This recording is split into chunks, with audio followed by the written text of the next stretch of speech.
حضرت ابن عباس سے سوال کیا گیا کہ ایک شخص کپڑا خریدتا ہے اور کہتا ہے کہ اگر مجھے پسند آ گیا تو رکھ لوں گا ورنہ اس کے ساتھ ایک درہم بھی لوں گا، تو آپ نے یہی آیت کریمہ تلاوت فرمائی، یعنی اس کو ناجائز قرار دیا۔ حضرت عبداللہ بن مسعود فرماتے ہیں کہ یہ آیت محکم ہے، یعنی منسوخ نہیں اور نہ ہی قیامت تک منسوخ ہوگی۔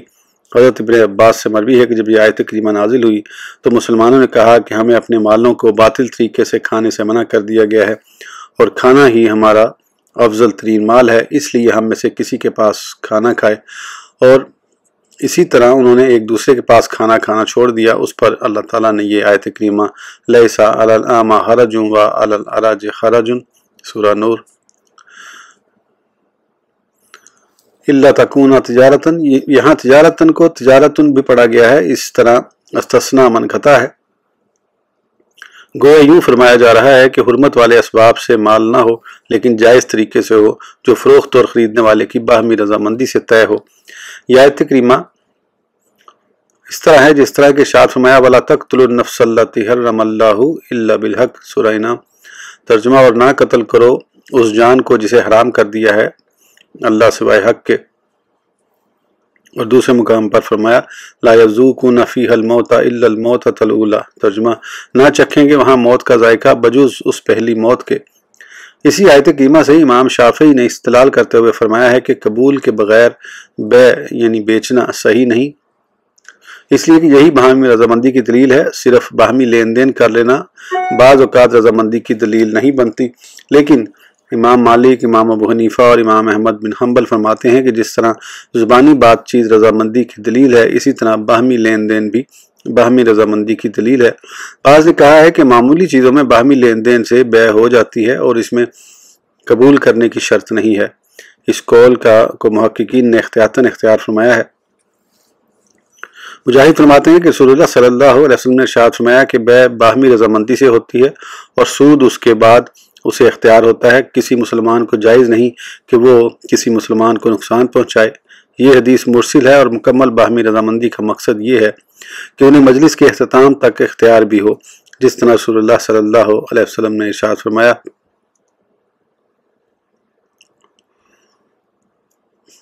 کہ یہ مٹا ہوا بالکل پڑھا نہیں جا رہا ہے دونوں کا، کہ بائع اور مشتری دونوں کا اختیار ہے جب تک وہ جدا نہ ہو۔ بخاری کے الفاظ ہیں کہ جب دو شخص باہمی خرید و فروخت کریں تو جدا ہونے سے پہلے ہر ایک کو اختیار ہے۔ اسی حدیث پر عمل کرتے ہوئے امام احمد، امام شافعی اور جمہور سلف و خلف نے اسی قول کو اختیار کیا ہے۔ ان کے نزدیک یہ اختیار عقد کے بعد 3 دن تک ہے اور بعض اوقات 1 سال تک ہے، جیسا کہ گاؤں والے آپس میں معاملات طے کرتے ہیں۔ امام مالک کا مشہور مذہب بھی یہی ہے۔ ان حضرات کے نزدیک مطلق لین دین سے بیع صحیح ہو جاتی ہے، اور امام شافعی کے مذہب کا بھی ایک قول یہی ہے، اور ان میں سے بعض نے کہا ہے کہ وہ معمولی چیزیں جن کو لوگ بیع شمار کرتے ہیں ان میں صرف لین دین ہی کافی ہے۔ بعض اصحاب کا یہی اختیار کردہ قول ہے جیسا کہ متفق علیہ ہے۔ وَلَا تَقْتُلُوا أَنفُسَكُمْ، اللہ تعالیٰ کی حرام کردہ چیزوں کا ارتکاب کر کے، اس کی نافرمانی کر کے اور ناجائز طریقے سے اپنا باہمی مال کھا کر اپنے آپ کو ہلاکت میں نہ ڈالو، اللہ تعالیٰ تم پر بہت مہربان ہے، یعنی جس چیز کا حکم فرماتا ہے یا جس سے منع فرماتا ہے اس میں تمہارے لیے رحمت ہے۔ حضرت عمرو بن عاص رضی اللہ عنہ فرماتے ہیں کہ جب انہیں نبی کریم صلی اللہ علیہ وسلم نے غزوہ ذات السلاسل میں بھیجا تو ایک سخت سرد رات میں مجھے احتلام ہو گیا اور مجھے نہانے سے جان کے ضائع ہونے کا خطرہ تھا۔ میں نے تیمم کیا اور اپنے ساتھیوں کو صبح کی نماز پڑھا دی، اور جب ہم واپس حضور صلی اللہ علیہ وسلم کی خدمت میں حاضر ہوئے تو میں نے آپ کی خدمت میں یہ واقعہ ذکر کیا۔ آپ صلی اللہ علیہ وسلم نے فرمایا، اے عمرو، تو نے جنابت کی حالت میں ہی اپنے ساتھیوں کو نماز پڑھا دی۔ میں نے عرض کی، یا رسول اللہ صلی اللہ علیہ وسلم، مجھے سخت سردی میں احتلام ہو گیا تھا، مجھے خوف تھا کہ اگر میں نے غسل کیا تو ہلاک ہو جاؤں گا۔ مجھے اللہ کا یہ قول وَلَا تَقْتُلُوا أَنفُسَكُمْ یاد آ گیا، اس لیے میں نے تیمم کی اور نماز پڑھا دی۔ آپ یہ سن کر مسکرا دیے اور کچھ ارشاد نہ فرمایا۔ ایک دوسری روایت میں ہے کہ دوسرے صحابہ نے حضور صلی اللہ علیہ وسلم سے یہ واقعہ ذکر کیا۔ آپ نے حضرت عمرو بن عاص کو بلایا اور اس کے بارے میں پوچھا تو انہوں نے عرض کی، یا رسول اللہ صلی اللہ علیہ وسلم، مجھے ڈر تھا کہ سردی مجھے مار ڈالے گی، اور اللہ تعالیٰ نے ارشاد فرمایا وَلَا تَقْتُلُوا أَنفُسَكُمْ۔ یہ سن کر آپ خاموش رہے۔ حضرت ابو ہریرہ رضی اللہ عنہ سے روایت ہے کہ رسول اللہ صلی اللہ علیہ وسلم نے فرمایا کہ جس نے اپنے آپ کو کسی لوہے سے قتل کر دیا وہ قیامت تک جہنم کی آگ میں اپنے آپ کو لوہے سے قتل کرتا رہے گا، اور جس نے زہر کھا کر خودکشی کی وہ ہمیشہ ہمیشہ جہنم میں زہر کھاتا رہے گا۔ ایک روایت میں ہے کہ جس شخص نے جس چیز سے خودکشی کی قیامت کے دن اسے اسی چیز کے ساتھ عذاب دیا جائے گا۔ حضرت عبداللہ بجلی رضی اللہ عنہ روایت کرتے ہیں کہ رسول اللہ صلی اللہ علیہ وسلم نے فرمایا کہ تم سے پہلی امتوں میں سے کسی کو زخم لگ گیا، اس نے چھری پکڑی اور اس کے ساتھ اپنے ہاتھ کو کاٹ لیا، جس سے اس کا خون بند نہ ہونے کی وجہ سے اس کی موت واقع ہو گئی، تو اللہ تعالیٰ نے ارشاد فرمایا میرے اس بندے نے اپنے طور پر جلدی کی ہے، میں نے اس پر جنت کو حرام کر دیا ہے۔ اس لیے اللہ تعالیٰ ارشاد فرماتا ہے وَمَن يَفْعَلْ ذَلِكَ عُدْوَانًا وَظُلْمًا، جو شخص کسی چیز کو حرام سمجھنے کے باوجود اس کا ارتکاب کرے گا اور ظلم و زیادتی کرتے ہوئے اس پر جرأت کرے گا، تو اللہ تعالیٰ ارشاد فرماتا ہے کہ ہم اسے نار جہنم میں داخل کر دیں گے۔ یہ سخت وعید ہے، ہر عقل مند آدمی کو حضور قلب سے اسے سننا چاہیے اور اس سے اجتناب کرنا چاہیے۔ وَإِن تَجْتَنِبُوا كَبَائِرَ مَا تُنْهَوْنَ عَنْهُ، یعنی اگر تم بڑے بڑے گناہوں سے بچو گے تو ہم تمہارے چھوٹے گناہوں کو معاف فرما کر جنت میں داخل کر دیں گے۔ اسی لیے ارشاد فرمایا وَنُدْخِلْكُمْ مُدْخَلًا كَرِيمًا۔ حضرت انس رضی اللہ عنہ سے مرفوع روایت ہے، آپ نے فرمایا کہ اللہ تعالیٰ کی طرف سے جو قرآن پاک ہمیں پہنچا ہے، اس میں ہم نے اس آیت کی مثل نہیں دیکھا کہ اللہ تعالیٰ نے کبائر کے علاوہ باقی تمام گناہوں سے درگزر فرمایا ہے۔ ہمیں بھی چاہیے کہ ہم اپنے مال و دولت اور اہل و عیال چھوڑ کر اس کی راہ پر نکل پڑیں۔ اس آیت کریمہ کے متعلق بہت سی احادیث وارد ہیں، ان میں بعض کو ہم بیان کریں گے۔ حضرت سلمان فارسی رضی اللہ عنہ سے مروی ہے کہ نبی کریم صلی اللہ علیہ وسلم نے فرمایا کہ تمہیں معلوم ہے کہ جمعے کا دن کیا ہے؟ میں نے عرض کی کہ یہ وہی دن ہے جس میں اللہ تعالیٰ نے ہمارے باپ حضرت آدم علیہ السلام کو پیدا فرمایا۔ آپ نے فرمایا ٹھیک ہے، لیکن مجھے معلوم ہے کہ جمعے کا دن کیا ہے۔ جو شخص بھی جمعے کے دن اچھی طرح پاکیزگی حاصل کر کے جمعے کے لیے آتا ہے اور نماز ختم ہونے تک خاموشی سے بیٹھا رہتا ہے تو اس کا یہ عمل آئندہ جمعہ تک کے گناہوں کا کفارہ بن جاتا ہے، جب تک کہ وہ کسی کو قتل کرنے سے بچا رہے۔ حضرت ابو ہریرہ رضی اللہ عنہ اور حضرت ابو سعید خدری رحمۃ اللہ فرماتے ہیں کہ رسول اللہ صلی اللہ علیہ وسلم نے ایک دن ہمیں خطبہ ارشاد فرمایا، اس میں آپ نے 3 دفعہ ارشاد فرمایا قسم ہے اس ذات کی جس کے قبضہ قدرت میں میری جان ہے، پھر اپنا سر مبارک جھکا دیا۔ یہ دیکھ کر ہم میں سے ہر شخص اپنا سر جھکا کر رونے لگا، ہمیں معلوم نہیں تھا کہ آپ نے کس چیز پر قسم اٹھائی۔ پھر سر مبارک اٹھایا اور آپ کے چہرے مبارک پر خوشی کے آثار تھے، اور آپ کا خوش ہونا ہمارے نزدیک بہترین سرخ اونٹوں سے بھی زیادہ محبوب تھا۔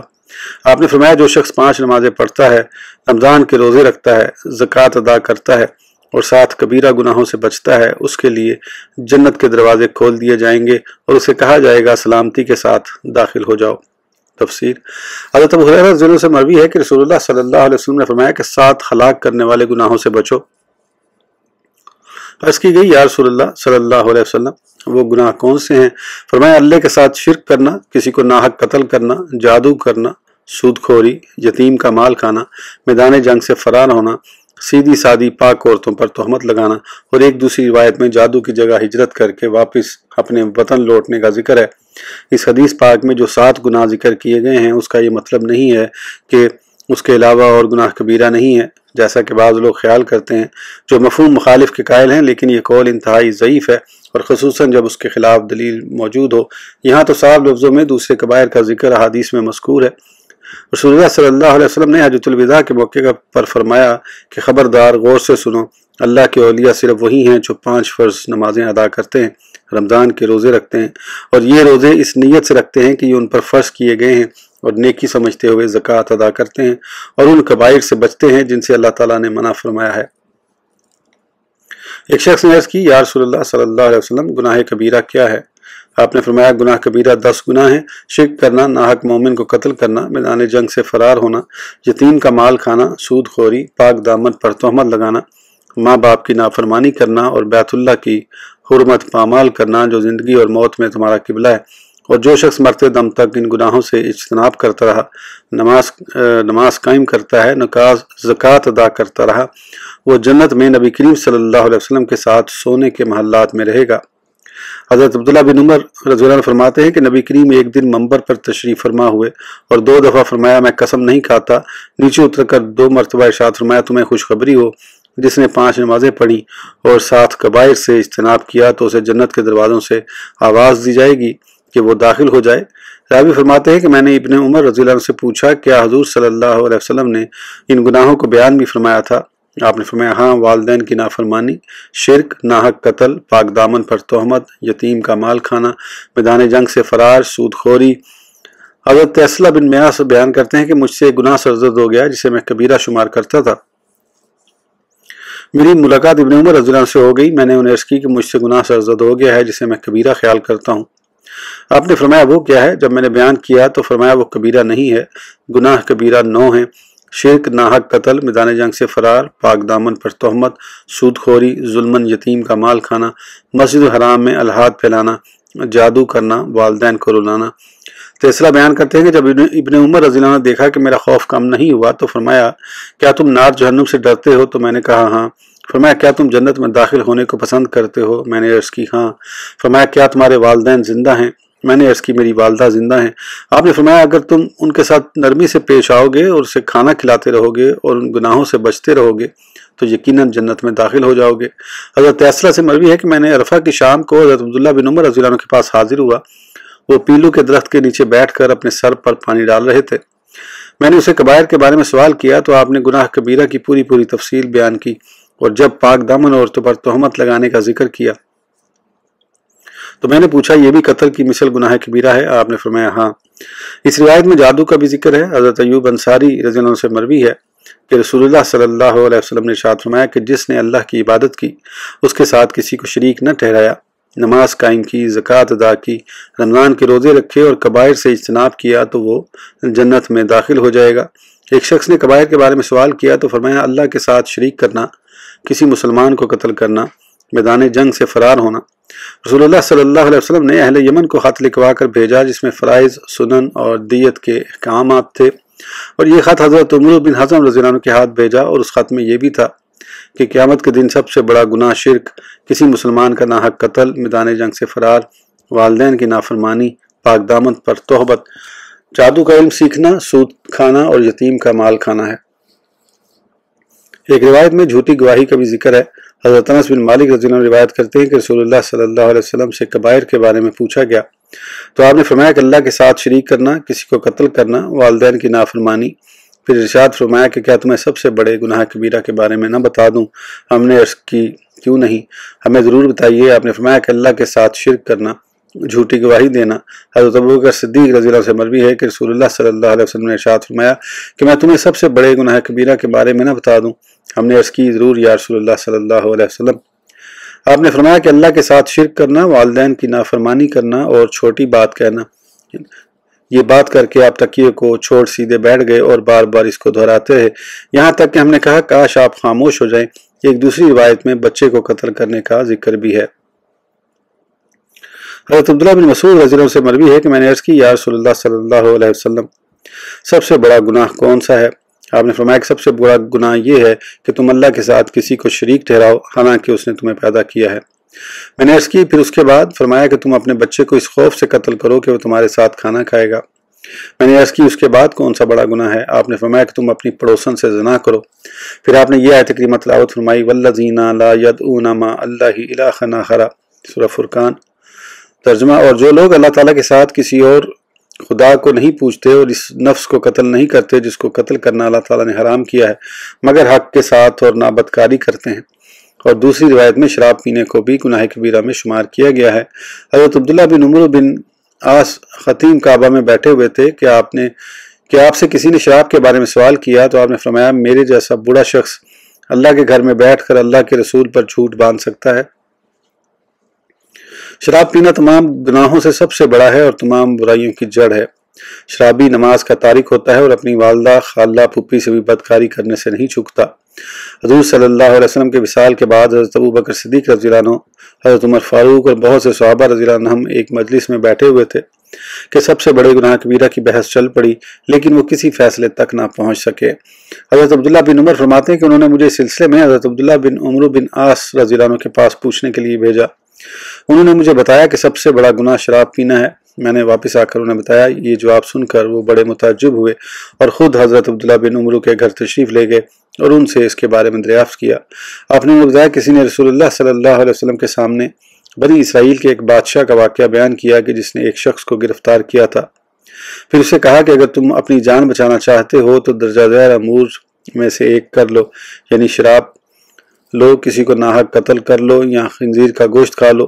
اس نے غور و فکر کے بعد ان افعال میں سے شراب پینے کو اختیار کر لیا، اور جب اس نے شراب پی لی تو نشے میں اس نے وہ تمام کام کر ڈالے جن کو وہ نہیں کرنا چاہتا تھا۔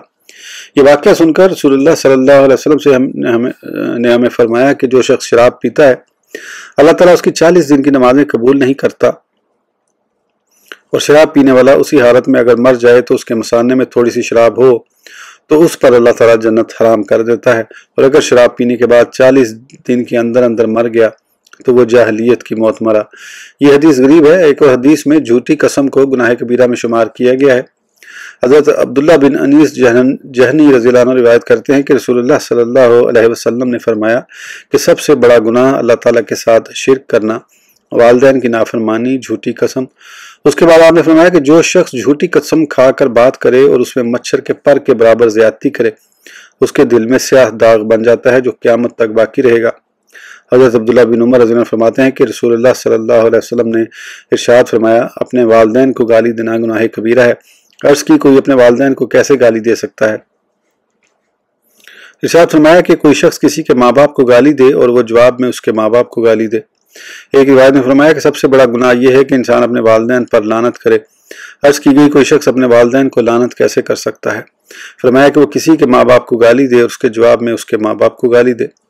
حضور صلی اللہ علیہ وسلم نے فرمایا مسلمان کو گالی دینا فسق ہے اور اس کے ساتھ لڑائی جھگڑا کرنا کفر ہے۔ حضرت ابو ہریرہ رضی اللہ عنہ سے مروی ہے کہ رسول اللہ صلی اللہ علیہ وسلم نے فرمایا کسی مسلمان کو بے عزت کرنا اور ایک گالی کے بدلے 2 گالیاں دینا سب سے بڑا گناہ ہے۔ حضرت عبداللہ بن عباس رضی اللہ عنہ سے مروی ہے کہ رسول اللہ صلی اللہ علیہ وسلم نے فرمایا جس شخص نے 2 نمازوں کو بغیر عذر کے جمع کیا اس نے اپنے اوپر کبائر کا دروازہ کھول لیا۔ حضرت ابو قتادہ فرماتے ہیں کہ ہمارے سامنے حضرت فاروق اعظم کا جو خط پڑھا گیا اس میں تھا کہ 2 نمازوں کو بغیر عذر جمع کرنا گناہ کبیرہ ہے، اور اسی طرح میدان جنگ میں سے فرار ہونا اور لوٹ کھسوٹ بھی گناہ کبیرہ ہے۔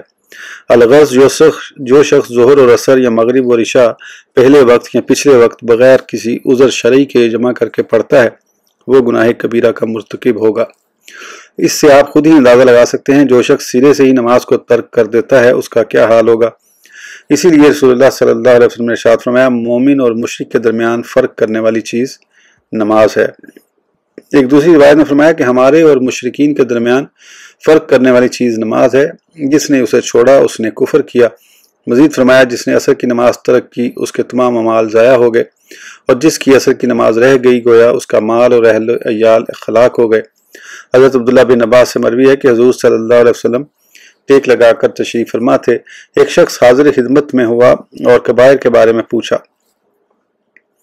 آپ نے فرمایا اللہ تعالیٰ کے ساتھ شرک کرنا، اللہ کی رحمت و نعمت سے مایوس ہو جانا، اس کی پوشیدہ تدبیر سے بے خوف ہو جانا سب سے بڑا گناہ ہے۔ حضرت عبداللہ بن مسعود سے بھی اسی قسم کی روایت ہے۔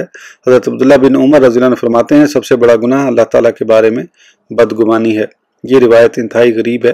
پہلے ایک حدیث میں گزر چکا ہے کہ ہجرت کے بعد پھر واپس لوٹنا گناہ کبیرہ ہے۔ اس حدیث کو ابن مردویہ نے بھی روایت کیا ہے لیکن اس کی سند محل نظر ہے اور اس کو مرفوع کہنا صحیح نہیں ہے۔ ٹھیک بات وہی ہے جس کو ابن جریر نے اپنی تفسیر میں روایت کیا ہے۔ حضرت علی رضی اللہ عنہ کوفہ کی جامع مسجد کے منبر پر خطبہ ارشاد فرما رہے تھے کہ آپ نے فرمایا لوگوں کبیرہ گناہ 7 ہیں۔ یہ سن کر لوگ متوجہ ہو گئے۔ آپ نے اس جملے کو 3 مرتبہ دہرایا اور پھر فرمایا کہ تم مجھ سے اس کے بارے میں کیوں نہیں پوچھتے؟ لوگوں نے عرض کی یا امیر المومنین یہ گناہ کون سے ہیں؟ آپ نے فرمایا اللہ تعالیٰ کے ساتھ شرک کرنا، ناحق قتل کرنا، پاک دامن پر تہمت لگانا، سود کھانا، یتیم کا مال کھانا اور میدان جنگ سے فرار ہونا اور ہجرت کے بعد واپس لوٹنا۔ راوی فرماتے ہیں کہ میں نے اپنے والد سے پوچھا کہ ہجرت کے بعد واپس لوٹنا کیسے گناہ کبیرہ میں داخل ہے؟ تو انہوں نے فرمایا بیٹے یہ کتنی بری بات ہے کہ ایک شخص ہجرت کرے، پھر مال غنیمت میں اس کا حصہ مقرر ہو جائے اور مجاہدین میں اس کا نام درج ہو جائے اور وہ تمام ان چیزوں کو چھوڑ کر اپنے وطن لوٹ جائے اور پہلے کی طرح بدو بن جائے۔ حضرت سلمہ بن قیس فرماتے ہیں کہ رسول اللہ صلی اللہ علیہ وسلم نے حجۃ الوداع کے خطبے میں ارشاد فرمایا کہ ان 4 چیزوں سے بچو، اللہ تعالیٰ کے ساتھ کسی کو شریک نہ ٹھہراؤ، کسی کو ناحق قتل نہ کرو، زنا نہ کرو اور نہ ہی چوری کرو۔ راوی فرماتے ہیں کہ جب سے میں نے رسول اللہ صلی اللہ علیہ وسلم سے سنا ہے میں ان سے اجتناب کرتا ہوں حضرت ابن عباس رضی اللہ عنہ سے پہلے روایت گزر چکی ہے کہ وصیت کے ذریعے کسی کو نقصان پہنچانا بھی گناہ کبیرہ ہے۔ حضرت ابو امامہ بیان کرتے ہیں کہ نبی کریم صلی اللہ علیہ وسلم ٹیک لگا کر آرام فرما رہے تھے کہ صحابہ کرام نے آپ کے سامنے کبائر کا ذکر چھیڑ دیا کہ مشرک یتیم کا مال کھانا، میدان جنگ سے فرار، پاک دامن مرد تہمت، والدین کی نافرمانی، جھوٹی بات، مال غنیمت میں خیانت، جادو اور سود خوری گناہ کبیرہ ہیں۔ یہ سن کر آپ نے ارشاد فرمایا کہ جو لوگ اللہ کے عہد اور قسموں کو توڑتے ہیں اس کا شمار کس میں کرو گے؟ اس کی سند میں ضعف ہے لیکن حدیث حسن ہے۔ کبائر کے بارے میں سلف صالحین کے اقوال۔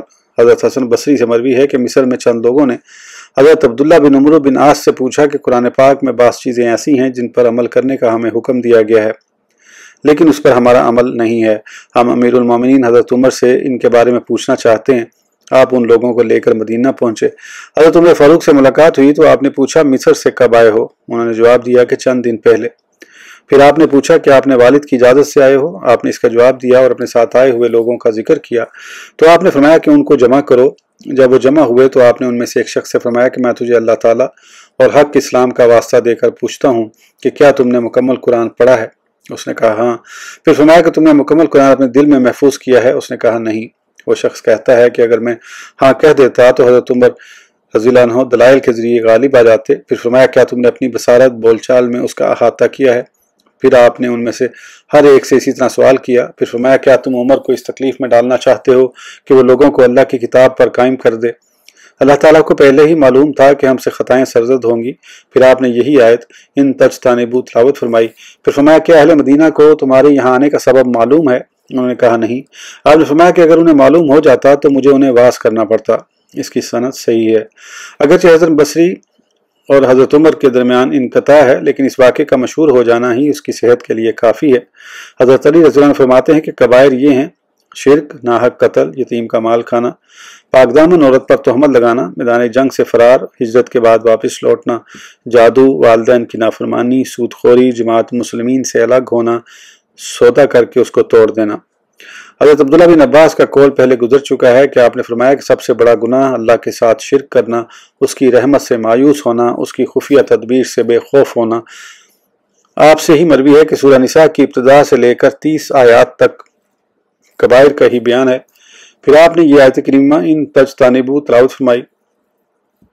حضرت برادہ رضی اللہ عنہ فرماتے ہیں کہ سب سے بڑا گناہ اللہ کے ساتھ شرک کرنا، والدین کی نافرمانی کرنا، سیراب کرنے کے بعد باقی پانی روک لینا، بلا عوض اپنے نر کو کسی کی مادہ کے لیے نہ دینا۔ نبی کریم صلی اللہ علیہ وسلم سے مروی ہے کہ فالتو پانی نہ روکا جائے تاکہ اس سے گھاس وغیرہ اگ سکے۔ ایک دوسری روایت میں ہے کہ اللہ تعالیٰ 3 اشخاص کو قیامت کے دن رحمت کی نظر سے نہیں دیکھے گا، نہ ان کا گناہوں سے تزکیہ کرے گا اور ان کے لیے دردناک عذاب ہوگا۔ ان میں سے ایک وہ شخص ہے جو صحرا میں بچے ہوئے پانی سے مسافروں کو روکے۔ مسند امام احمد کی روایت میں ہے کہ جو شخص فالتو پانی اور گھاس سے لوگوں کو روکتا ہے قیامت کے دن اللہ تعالیٰ ان پر فضل و احسان نہیں فرمائے گا۔ حضرت عائشہ فرماتی ہیں کہ گناہ کبیرہ وہ ہیں جو عورتوں سے بیعت لینے کے ضمن میں ذکر کیے گئے ہیں اور اس سے ان کی مراد یہ آیت کریمہ ہے ان لا یشرکن باللہ شیئا ولا یسرکن، سورہ الممتحنہ۔ ترجمہ اس بات پر بیعت کریں کہ وہ اللہ کے ساتھ کسی کو شریک نہیں ٹھہرائیں گے، نہ چوری کریں گے، نہ بدکاری کریں گے، نہ اپنے بچوں کو قتل کریں گے اور نہ جھوٹا الزام لگائیں گے جو انہوں نے اپنے ہاتھوں اور پاؤں کے درمیان گھڑ لیا ہے، اور نہ ہی کسی نیک کام میں آپ کی نافرمانی کریں گے۔ حضرت انس بن مالک رضی اللہ عنہ سے مروی روایت پہلے گزر چکی ہے۔ حضرت عبداللہ بن عباس کے کبائر کے بارے میں اقوال۔ ایک دفعہ لوگوں نے حضرت عبداللہ بن عباس کے سامنے ذکر کیا کہ کبیرہ گناہ 7 ہیں۔ آپ نے فرمایا 7 سے زیادہ ہیں۔ حضرت طاؤس فرماتے ہیں کہ میں نے آپ سے پوچھا کہ 7 کبیرہ گناہ کون سے ہیں؟ آپ نے فرمایا کہ ان کی تعداد 70 تک ہے۔ 7 تو معمولی چیز ہے۔ ایک شخص نے آپ سے دریافت کیا کہ وہ 7 کبیرہ گناہ کون سے ہیں جن کو اللہ تعالیٰ نے ذکر کیا ہے؟ آپ نے فرمایا کہ ان کی تعداد 70 ہے۔ 7 تو معمولی ہیں۔ ایک شخص کے سوال کے جواب میں آپ نے فرمایا کہ ان کی تعداد 700 ہے اور 7 تو بہت معمولی تعداد ہے۔ پھر آپ نے فرمایا کہ استغفار کرنے سے کوئی کبیرہ نہیں رہتا اور اصرار کرنے سے کوئی صغیرہ نہیں رہتا۔ اسی آیت کی تفسیر میں آپ سے مروی ہے کہ کبیرہ ہر وہ گناہ ہے جس کے بعد اللہ تعالیٰ نے نار، جہنم، غضب الہی یا عذاب کا ذکر کیا ہے۔ ایک روایت میں فرماتے ہیں کہ جس چیز سے اللہ تعالیٰ منع فرما دے وہ کبیرہ ہے۔ پھر فرمایا کہ وہ چیز جس میں اللہ تعالیٰ کی نافرمانی ہو وہ گناہ کبیرہ ہے۔